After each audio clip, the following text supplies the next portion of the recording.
मुख्यमंत्री द्वारा इनपुट सहायता राशि बंटनर शुभारंभ।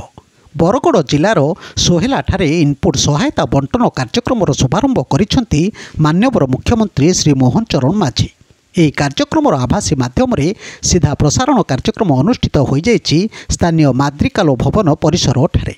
ଏହି କାର୍ଯ୍ୟକ୍ରମରେ ଜିଲ୍ଲା ପରିଷଦ ଅଧ୍ୟକ୍ଷା ସୁଶ୍ରୀ କୁନ୍ତି ପ୍ରଧାନ, ସୁନ୍ଦରଗଡ଼ ପୌର ଅଧ୍ୟକ୍ଷା ଶ୍ରୀମତୀ ତନୟା ମିଶ୍ର, ଜିଲ୍ଲାପାଳ ଶ୍ରୀ ମନୋଜ ମହାଜନ, ଅତିରିକ୍ତ ଜିଲ୍ଲାପାଳ ରାଜସ୍ୱ ଶ୍ରୀ ଅଭିମନ୍ୟୁ ମାଝୀ, ଜିଲ୍ଲା ପରିଷଦ ମୁଖ୍ୟ ଉନ୍ନୟନ ଅଧିକାରୀ ତଥା ନିର୍ବାହୀ ଅଧିକାରୀ ଶ୍ରୀ ସୁରଞ୍ଜନ ସାହୁ, सदर उपजिल्लापाल श्री दाशरथी सराबू, जिला जोगाण अधिकारी श्री दुर्गाचरण बेसरा, डीआरसीएस श्री उमाशंकर दास, विभिन्न विभागीय अधिकारी एवं बहु संख्यार चाषी भाई भौणी माने जोग देइथिले एवं सोहेलाठारे हेउथिबा एही शुभारंभ कार्यक्रम को आभासी माध्यम रे देखिथिले।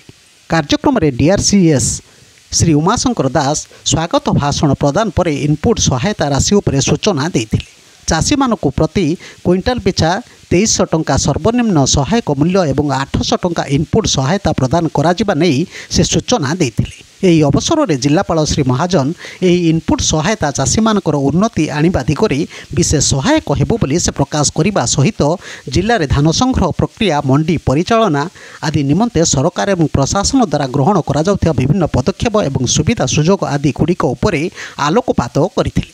चाषी माने डिजिटल मीटर माध्यम निज धानर जलीय अंश एवं अन्यान्य आधुनिक उपकरण माध्यम धानर गुणवत्ता संपर्क में अवगत होगा मंडी मानकरे चाषी मानक निमते विभिन्न प्रकार सुविधा आदि उपरे आलोचना करथिले।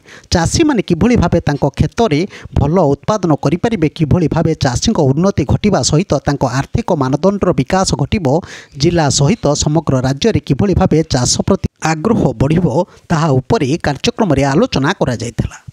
ब्यूरो न्यूज ओडिशा कथा यूट्यूब चैनल टी को आपण माने देखुचंती, मतामत दियंतु, लाइक करंतु, सब्सक्राइब करंतु और शेयर मध्य करंतु।